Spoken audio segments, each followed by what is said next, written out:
primeiro você pode usar de técnicas, né? De técnicas comerciais, né? De marketing, de fluxo de veículos, isso aí é interessante, né? Mas eu diria o seguinte, existem casos que as pessoas, elas têm um pragmatismo, elas têm uma forma de cativar os clientes. Às vezes não é o ponto, é a pessoa que traz.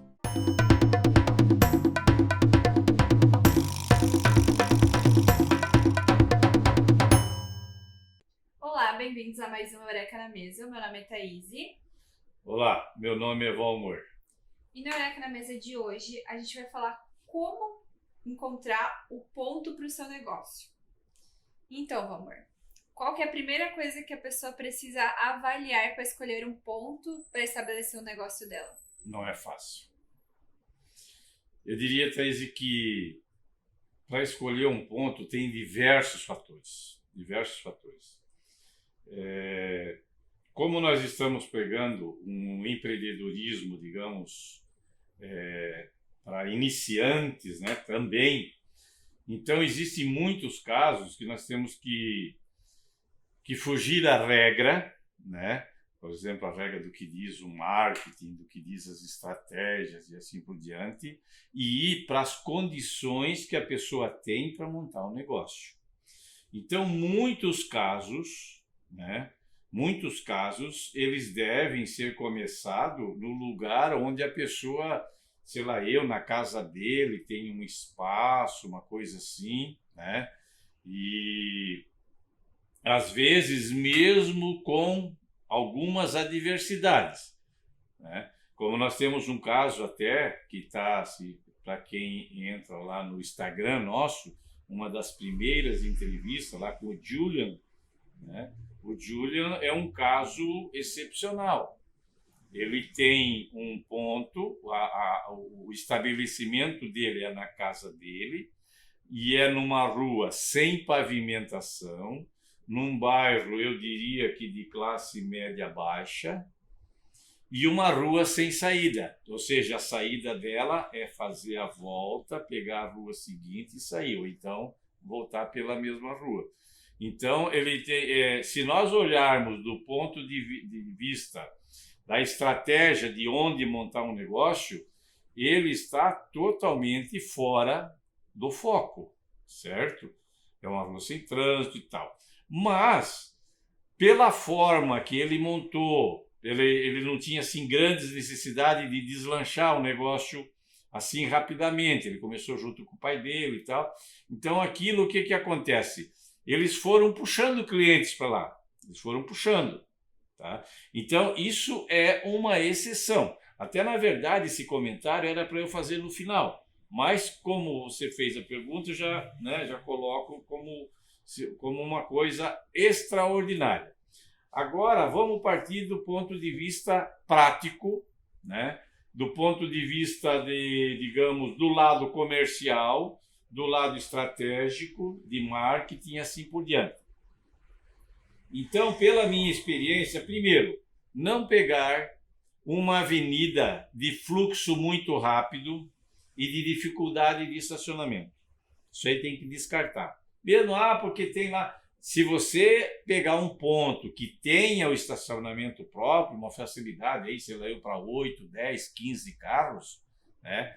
Sim, mas se não tiver facilidade de estacionamento, não conta com isso, não conta que aquele fluxo todo vai entrar no seu estabelecimento. Tá? A outra é procurar fazer dentro por exemplo, do bairro que você está, se é um bairro que tem um poder aquisitivo razoável ou suficiente para ser seus clientes. Porque às vezes tem determinado bairro que você monta e não tem o poder aquisitivo para comprar aqueles produtos que você vai ter no seu mix.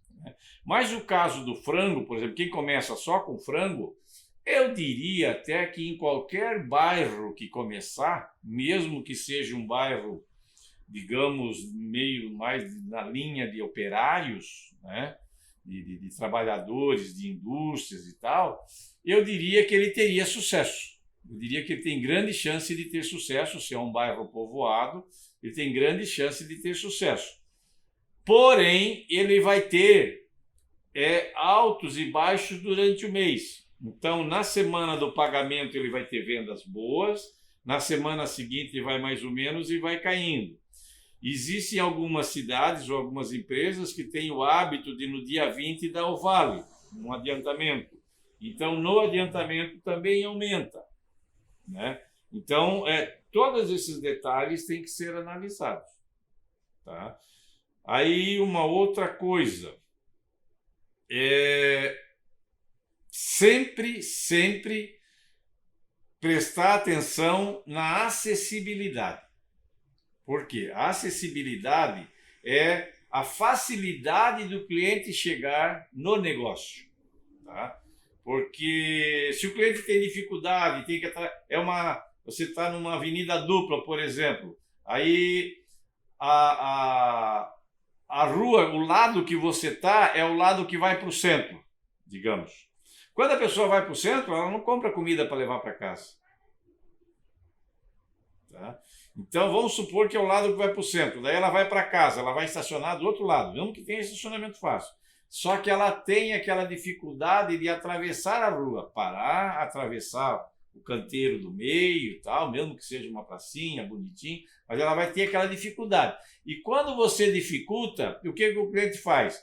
Ele procura ir num outro estabelecimento onde é mais fácil de chegar. Então, acho que isso aí tem que ser bem entendido também. E também sobre o tamanho do espaço, o que seria ideal, assim. O espaço, eu diria o seguinte, o ideal, nós temos casos aqui até de pessoas que já estão estabelecidas, pessoas que já conversou conosco, né, através do Instagram. Nós temos casos que a pessoa não tem espaço nenhum, ele faz na calçada, só põe lá uma tenda, não sei o que e tal. Em determinadas cidades é problemático porque a vigilância sanitária, não diria que persegue, mas ela procura pôr em prática as normas que têm que ser obedecidas, né? Então, tem determinadas cidades que são um pouco mais, eu diria, mais tolerantes, né? Mas o espaço certo seria você ter um espaço para comercialização, né? Um espaçozinho para assar o frango, ter uma assadeira e comercializar, e um espaçozinho assim com certa reserva, para evitar, por exemplo, janelas abertas, portas abertas, né, para evitar a entrada de mosquitos e tal. São coisas que a vigilância sanitária, para quem vai montar um negócio, se for conversar com o pessoal da vigilância sanitária, eles orientam, né? E que tenha, por exemplo, paredes isoladas, que tenha lá uma pia de higienização, né? Outra pia, digamos, para um esquema para colocar carnes, bancadas para colocar carne e assim por diante. Então, tudo depende de qual é o tamanho do negócio que você vai montar. Se você tem, por exemplo, interesse de investir, sei lá, 300, 400, 500 mil, teria que ter um espaço bom. Né? Separado, com a parte comercial da parte de produção, né? A parte de produção que eu digo de elaboração, de tal. Mas as partes de assados, por exemplo, eu tenho aqui tudo na área comercial, né? Por quê? Porque eu chamo o cliente, agora na pandemia não, né? Mas no normal eu chamo o cliente, ele vem, olha, abre a porta do forno, puxa a carne, ele olha, escolhe o pedaço, ele te corta e ele leva. A gente é que manipula, nós, os profissionais, é que manipulam. Mas ele vai lá, olha e diz, quero esse daqui, aqui e tal, a gente corta e leva. Tá? Isso facilita a venda, porque o cliente que vai lá e escolhe e tal, a grande tendência, 99,9%, não vai reclamar. Ele só vai reclamar se tiver um sabor desagradável. Aí é diferente. Se tiver muito dura, aí é diferente. Mas normalmente a gente, até o teste de maciez e colocar o garfo em cima, uma coisa assim, o garfo, a faca, a gente já mostra para o cliente e já percebe na hora. Entendeu? Então é mais ou menos isso. Meu amor, você deu umas orientações para quem quer começar um negócio Mas digamos que alguém que já tenha o próprio negócio, já tenha uma lista de clientes e quer mudar de espaço. Quais seriam as orientações? É mais ou menos isso, é não pegar avenidas muito rápidas, é pegar, de preferência, o fluxo quando as pessoas vão para casa, né? Por exemplo, existem cidades, aqui na nossa cidade, por exemplo, tem alguns espaços que tem um negócio chamado binário. Por uma rua vai e por outra volta, né? Não é nem avenida, porque a avenida tem duas mãos e tal, você tem que atravessar, tem a dificuldade de atravessar. Mas no binário, normalmente, tem um que vai para o bairro e outro que vai para o centro. Aí o que acontece? Tem que escolher aquele que vai para o bairro.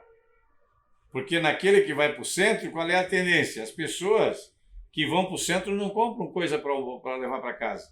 Né? Tem que ser padaria, você vai montar uma padaria, por exemplo, num bairro desse, e quer montar num binário. Você vai montar no lado do binário que o fluxo de trânsito é para o bairro. Que é quando a pessoa vai para casa, ela para ali, compra e leva para casa. Então nós temos que, isso você tem que facilitar, né? Outra coisa é escolher o lugar. Às vezes, vamos supor que você mora num bairro que você não consegue achar lá um espaço legal, mas você quer escolher um outro bairro, né? Então, o que eu diria? Primeiro, você tem que ver o bairro. Existem cidades, eu não vou falar agora a coisa, mas eu vou mais ou menos, eu até já tive uma experiência que eu acho que não é legal a gente contar, porque, queira ou não, mas existem cidades que têm bairros que são todas pessoas, digamos, aposentadas, né? Na minha idade, assim e tal, mas aposentadas. Então, o que acontece? Eu tive um caso, né, de um bairro, numa cidade daqui do estado, em que é quase só aposentados, funcionários públicos, aposentados e tal. Então, o que acontece? Você vai naquele bairro lá, eu nunca vi bairro para ter tanto supermercado. Só que os aposentados, como eles não têm nada que fazer, o que eles fazem? Saem de manhã, vão no supermercado, dão uma olhada nos preços das coisas, vão no outro, vão no outro, vão no outro.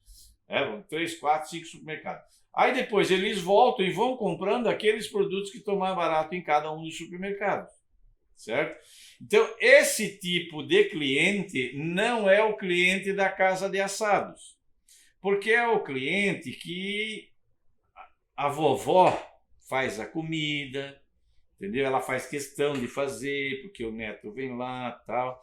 É diferente de um bairro de centro, por exemplo. Eu aqui tem casos que no domingo vem buscar maionese, ou vem buscar, sei lá, alguma coisa, porque o neto, eu recebi o neto, e a maionese tem que ser da Degusto. Ou o meu neto chegou lá, eu tive que ir na Degusto, porque ele quer a polenta da Degusto. Mas ele vem especificamente para aquilo, mas as outras comidas a vovó que faz.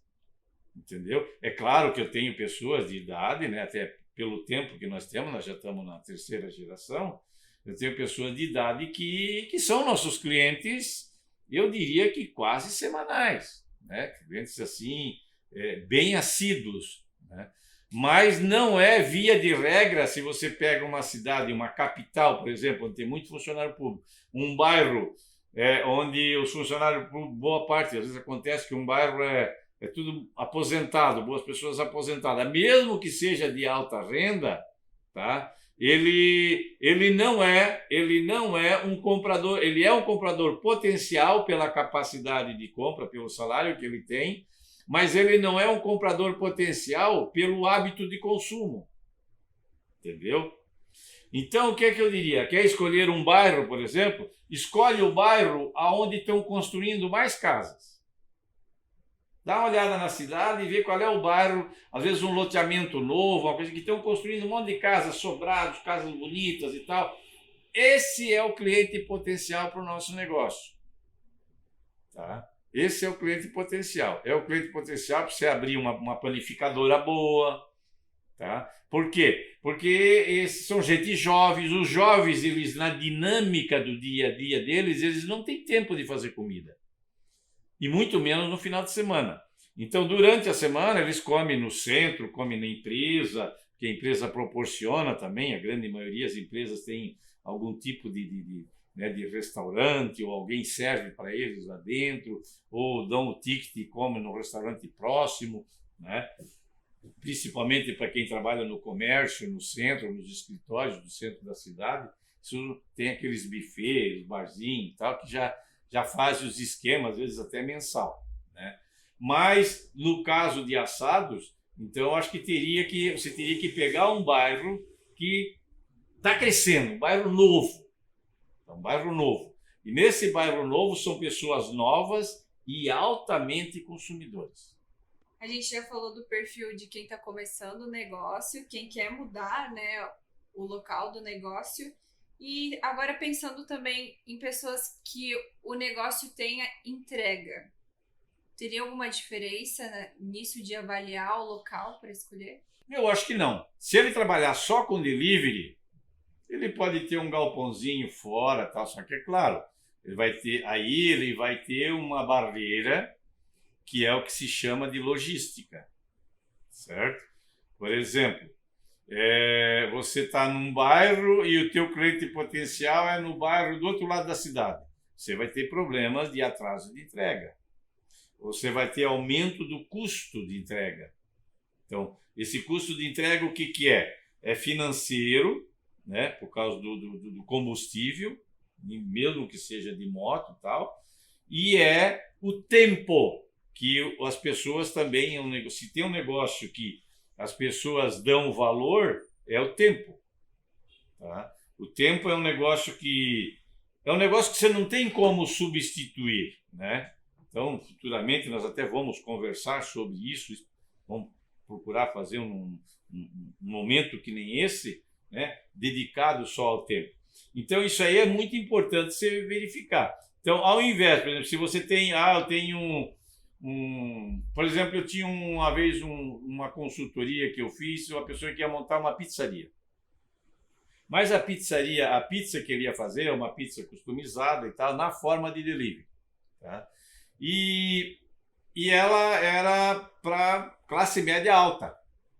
Tá? O tipo da pizza que aí em torno de 60, 70, 80 reais. É classe média alta. Né? A mesma pizza, no mesmo tamanho, né? É claro, uma qualidade um pouco diferente, normalmente é 40, 45, né? Às vezes até dão mais um refrigerante e tal, e aí você pode colocar em qualquer bairro. Mas ele tinha escolhido, por ser barato, ter um lugar bonitinho e tal, mas num bairro meio distante. Eu digo, você vai ter problema. Primeiro, porque desse bairro ninguém vai te comprar. Segundo, que você olha quanto tempo o entregador vai demorar para chegar na casa do teu cliente.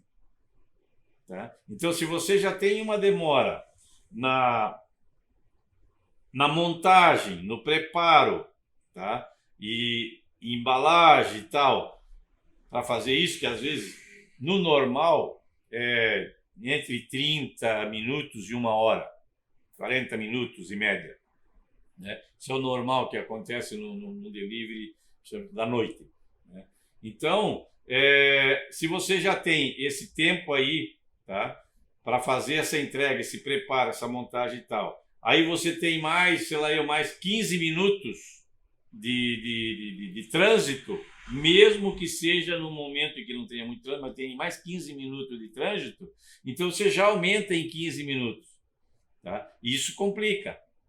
Por quê? Porque o teu entregador vai entregar menos, vai fazer menos entrega por dia, tá? E o cliente vai receber com prazo maior. Então, quanto menor você reduz o prazo de entrega, tá? Você mais também aumenta a quantidade de possibilidade de entrega do teu entregador, do teu funcionário, do teu motoqueiro, certo? Aqui nós usamos moto ainda, por exemplo, nos Estados Unidos os caras entregam de Landau, aqueles carrão lá, aqueles Dodge Charger, de não sei o quê, né? Limusine quase para entregar uma pizza. Mas cada país tem as suas características. Assim, então, eu estou falando isso aqui para o nosso cenário aqui, é mais ou menos isso. Você tem que evitar a demora e o custo. E esse custo envolve até para o motoqueiro, mesmo que ele seja autônomo, quanto mais entrega você der para ele num período de trabalho, mais satisfeito ele vai estar, mais ele vai caprichar, né? Então não é negócio, mesmo que cobre um pouquinho mais, entregar num bairro bem distante. Amor, você quer fazer mais alguma observação sobre a escolha do ponto certo, reforçar algo que você já falou? Eu diria que a escolha do ponto ela é uma intimidade. Primeiro, você pode usar de técnicas, né? De técnicas comerciais, né? De marketing e tal, estratégia de fluxo de veículos, isso aí é interessante, né? Mas eu diria o seguinte, existem casos, como eu comentei no início, que as pessoas, elas têm um pragmatismo, elas têm uma forma de cativar os clientes que elas levam, entendeu? Eu já participei, né? Já fui, por exemplo, já frequentei estabelecimentos que ficavam, a 10 quilômetros da onde eu trabalhava. Aí saía de noite e ia para lá. Por quê? Porque o cara lá era um negócio, deixava a gente à vontade e tal, então nós já reunia 6, 8 pessoas e tal, e ia para lá. Aí outro grupo a mesma coisa, né? Outra alguma coisa, às vezes faz lá um jogo, entendeu? Então, às vezes não é o ponto, é a pessoa que traz, é quem monta. Agora, quem não tem nenhuma visão, o relacionamento com dificuldade. Então ele tem que procurar compensar isso na estratégia de montar o ponto. Tá? Isso não quer dizer que eu tenho um lugarzinho lá na minha casa, numa ruazinha, num bequinho lá, não quer dizer que não vai ter sucesso. Vai. Se você souber levar o cliente para lá, tudo bem. Agora vai depender da sua habilidade, do seu empenho, do seu produto, da sua gentileza lá no local, entendeu? Então tudo isso leva o cliente. Agora, é claro, você não vai ter um fluxo tão alto, mas você vai ter uma fidelidade maior. Tá? Vai ter uma fidelidade maior. Porque existem determinados estabelecimentos. Eu sei aqui, por exemplo, nós temos algumas cidades aqui perto, 20 quilômetros, 30 quilômetros, 60 quilômetros, né? Então, nós tem determinadas coisas que tem gente que sai daqui e vai em Jaraguá buscar. Tá? Então, eu sei, por exemplo, uma pessoa aqui que ele vai, no final de semana, ele vai em Jaraguá comprar um estúdio. Aí eu tentei trazer esse estúdio para colocar no meu negócio. Coloquei para vender. Não vende. Por quê? Porque aquelas pessoas que conhecem a família que acreditam nesse estudo e que gostam desse estudo. Aquelas pessoas que não conhecem, mesmo que elas saibam que isso existe lá, elas não vão comprar de mim. Elas iriam comprar lá numa eventual passagem por lá. Né? Como é a cachaça, por exemplo, em Luiz Alves. Né? Então, quem vai para Blumenau e quer, né, tem um pouco de tempo, vai em Luiz Alves e compra uma cachaça. O vinho, né? Vai para São Joaquim. Né? Nós temos muitos aqui que vão lá para o Vale do Vinho, lá no Rio Grande do Sul. Né? Eles fazem excursão e tal. Então, são coisas que chamam, né? Chamam o cliente para lá. A mesma coisa é um negócio pequeno. Se você faz e você tem o atrativo, você vai aumentando o número de clientes e assim vai. Então tá, muito obrigada por tudo que você compartilhou, amor. Chegamos ao fim de mais uma Eureka na Mesa. Deixem um like no vídeo e se inscrevam no canal. Muito bem, eu agradeço, eu espero ter colaborado, né? E acho que cada um é cada um, mas quando você consegue agregar um pouquinho de técnica, de conhecimento, de experiências para poder montar o seu negócio, isso dá um empurrãozinho. E às vezes o empurrãozinho faz a diferença, por isso é muito importante. Muito obrigado por ter essa paciência de nos ouvir, mas essa é a maneira que nós temos para colaborar com o sucesso do seu negócio.